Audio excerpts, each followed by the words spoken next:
যেখানে বাতাসের প্রতিটি নিঃশ্বাস বরফে পরিণত হয়, যেখানে সূর্য মাসের পর মাস দেখা যায় না আর তাপমাত্রা নেমে যায় -60 ডিগ্রির নিচে, যেখানে নদীগুলো বরফের দেয়ালে পরিণত হয় আর গাছের পাতাও কাচের মতো ভেঙে যায় ঠান্ডায়। হ্যাঁ, এটাই ইয়াকুতিয়া, বিশ্বের সবচেয়ে শীতল বসতিপূর্ণ অঞ্চল।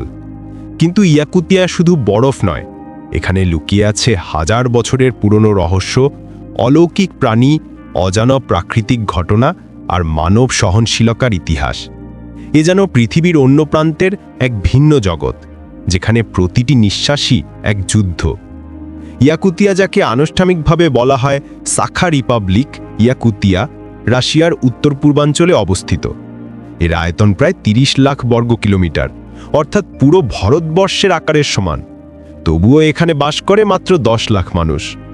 রাজধানী শহর ইয়াকুৎস্ক বিশ্বের সবচেয়ে শীতল শহর হিসেবে পরিচিত। শীতকালে তাপমাত্রা নেমে যায় -50 থেকে -65 ডিগ্রি সেলসিয়াস পর্যন্ত।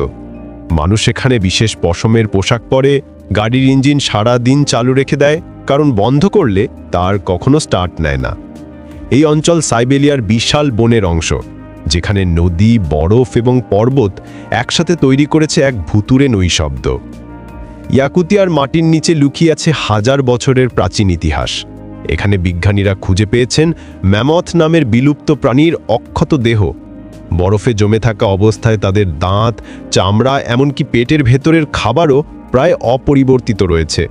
কিন্তু এখানেই রহস্য শুরু। অনেকে বলেন এই বরফাচ্ছন্ন মাটির নিচে শুধু প্রাণী নয়, অলৌকিক শক্তিরও নিদর্শন লুকিয়ে আছে।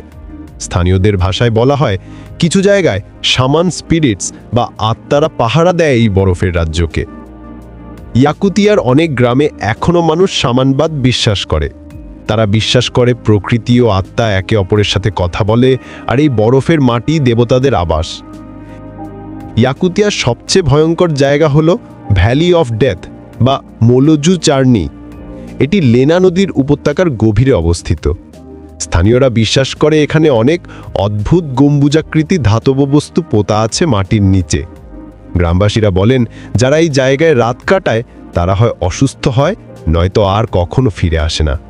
কেউ বলেন এই ধাতব বস্তুগুলো আসলে প্রাচীন এলিয়েন প্রযুক্তি, আবার কেউ বলেন এগুলো রাশিয়ার গোপন পারমাণবিক অস্ত্র পরীক্ষার অবশেষ। 1930 সালে একদল অভিযাত্রী সেখানে গিয়েছিল।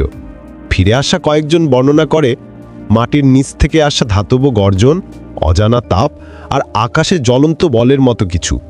এরপর তারা সবাই অসুস্থ হয়ে পড়ে। আজও রাশিয়ান সরকার এই অঞ্চলটিকে বিপজ্জনক এলাকা হিসেবে চিহ্নিত করেছে। কেউ সহজে সেখানে যায় না। ইয়াকুতিয়ার মানুষের জীবন এক অবিরাম সংগ্রাম। বরফে ঢাকা ভূমিতে কৃষিকাজ প্রায় অসম্ভব। তারা নির্ভর করে মাছ ধরা, পশুপালন ও শিকার করার ওপর। শীতকালে দিনের আলো মাত্র 3 থেকে 4 ঘন্টা থাকে। রাত নামে দুপুরের মধ্যেই, আর ঠান্ডায় নিঃশ্বাস বরফে পরিণত হয়।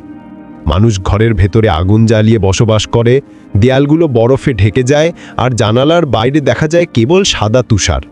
তবুও এই মানুষগুলো হাসে, গান গায়, নাচে আর বেঁচে থাকে।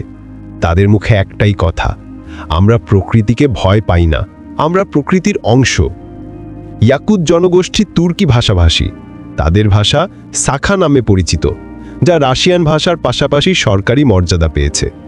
তাদের সংস্কৃতি মিশ্র, তুর্কি, মঙ্গল এবং স্থানীয় সাইবেরিয়ান ঐতিহ্যের সংমিশ্রণ। তারা এখনও শামান উৎসব, সূর্য পূজা বা ইহাআক ফেস্টিভ্যাল এবং অরোরা প্রার্থনা পালন করে। গানের মধ্যে থাকে বরফের প্রতিধ্বনি, নাচের মধ্যে থাকে প্রকৃতির তাল। এ যেন পৃথিবীর শেষ প্রান্তে মানুষের আশা টিকিয়ে রাখার এক উদযাপন। ইয়াকুত শহর এমনভাবে নির্মিত যাতে বরফের মাটি গলে না যায়, কারণ মাটি যদি গলে তাহলে ভবন ধসে পড়তে পারে। তাই এখানে ভবনগুলো সরাসরি মাটির উপর নয়, বরং লোহা এবং কাঠের খুঁটির ওপর দাঁড়িয়ে থাকে। মানুষ এখানে গাড়ি সারা দিন চালু রাখে। ফ্রিজের প্রয়োজন নেই, বরফি ফ্রিজ। আর স্কুল বন্ধ হয় না যতক্ষণ না তাপমাত্রা -55 ডিগ্রি সেলসিয়াস ছাড়ায়। শিশুরা বরফের মধ্যে দৌড়ে খেলে, তাদের মুখে হাসি, যেন ঠান্ডা তাদের পরাজিত করতে পারে না। ইয়াকুতিয়া যেন পৃথিবীর এক আয়না, যেখানে মানুষ, প্রকৃতি ও রহস্য একসাথে বেঁচে আছে হাজার বছর ধরে।